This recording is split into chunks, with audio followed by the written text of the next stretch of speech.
warahmatullahi wabarakatuh. Terima kasih sudah mengklik video ini. Jangan lupa subscribe dan nyalain loncengnya ya, supaya kalian gak ketinggalan video dari kami. Happy watching!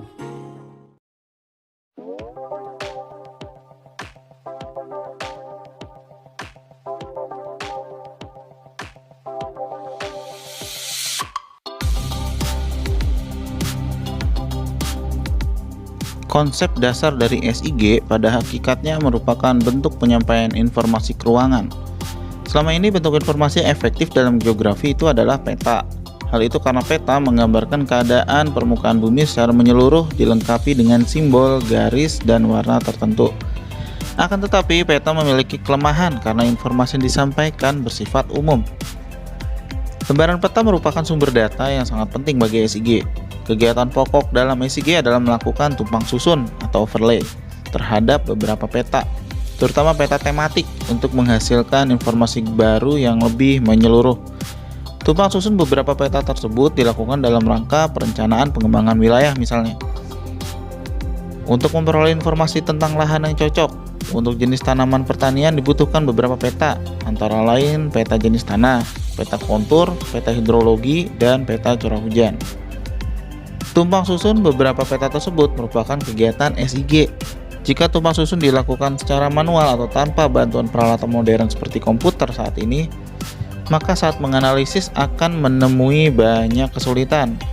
Hal itu karena tumpang susun peta memerlukan penyamaan sebagian komponen peta, terutama skala dan proyeksinya.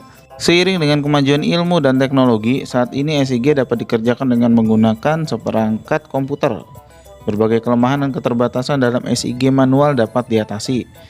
Oleh karena itu dapat dikatakan bahwa konsep dasar SIG adalah penyajian informasi muka bumi dalam bentuk data spasial. SIG sebagai sistem. SIG merupakan sistem yang kompleks dan terintegrasi dengan sistem komputer yang lain.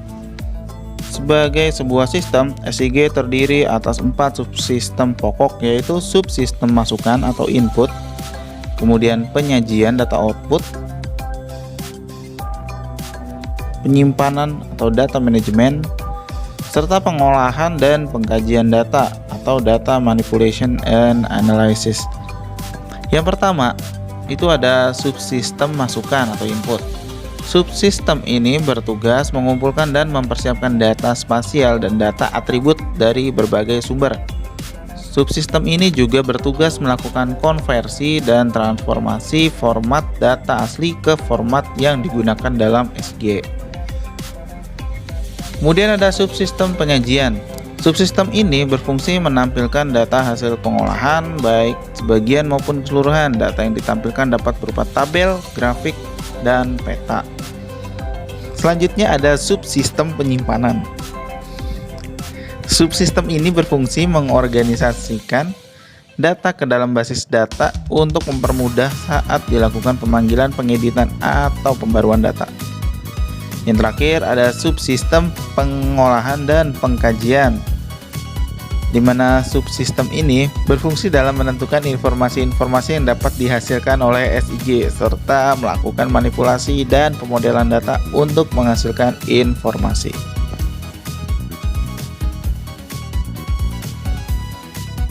Komponen-komponen SIG itu meliputi data, perangkat keras, perangkat lunak, dan manajemen. Yang pertama, komponen data. Data yang terdapat dalam SIG terdiri atas 2 jenis, yaitu data spasial dan data atribut. Data spasial atau data keruangan adalah data dalam bentuk grafis yang menunjukkan ruang, lokasi, atau tempat-tempat di permukaan bumi. Data spasial dilambangkan dengan titik, garis, dan poligon. Sedangkan data atribut itu adalah data yang memberikan penjelasan atau deskripsi atas setiap objek di permukaan bumi. Yang kedua ada perangkat keras. Perangkat keras itu setiap peralatan fisik yang digunakan pada sistem komputer. Perangkat keras itu terdiri atas CPU, monitor, keyboard, hard disk, printer, plotter, scanner, digitizer, magnetic tape, dan disket kalau zaman dahulu ya. Kemudian ada perangkat lunak atau software. Nah, software SIG ini sendiri banyak sekali. Perangkat lunak, setiap program di dalam komputer yang digunakan untuk mengoperasikan SIG itu contohnya adalah ArcInfo, MapInfo, RMapper, GeoSQL, RDAS, ILWIS, dan GFIS. Di mana fungsi dari perangkat lunak yang sudah saya sebutkan tadi itu yaitu untuk menyimpan data, melakukan cek data, dan memanipulasi data. Akan tetapi yang lebih dominan itu adalah memanipulasi data. Nah, di sini manipulasi data bukan berarti merubah data ke data yang tidak sebenarnya, tapi lebih ke arah analisisnya. Jadi manipulasi itu seperti itu.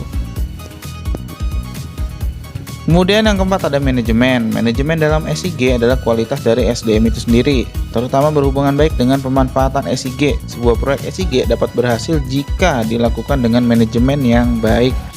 Sampai di sini pertemuan kita untuk materi SIG. Semoga dapat bermanfaat bagi adik-adik semua. Akhirul kalam. Wassalamualaikum warahmatullahi wabarakatuh. Demikian video kali ini. Jangan lupa klik subscribe, like, dan share video ini agar kami bisa lebih semangat dalam membuat konten pendidikan lainnya. Wassalamualaikum.